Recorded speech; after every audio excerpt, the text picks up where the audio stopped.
Мында мен мынау альтернатора деген гүлді мына жағын өсу процесін тоқтатып кесейін деп отырмын. Бас жағынан мына жерден бір атросканы аламын.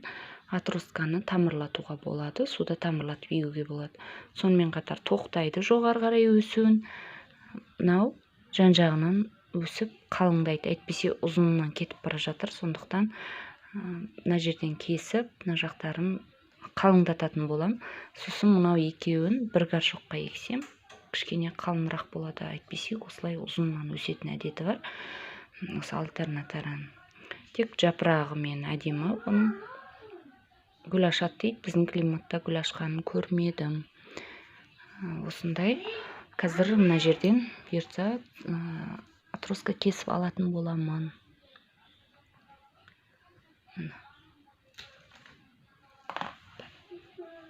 Осындай әдемі атроска алдым.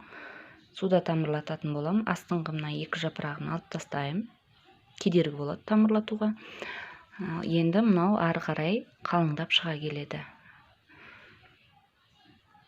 Мына астыңғы екі жапырағын алып тастадым, ол қажет жоқ. Мына мен суға салып қоятын болам енді стаканға. Мына жерде мынау жапырақ мысалға пайдасы тимейді.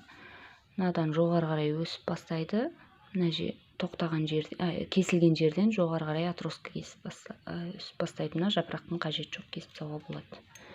Оның қажеті жоқ. Тамырламайды, жапырақтан тамырламайды бұл гүл. Осындай сабақтан қазір. Енді қалыңдағанын көрсететін болам бұйыртса.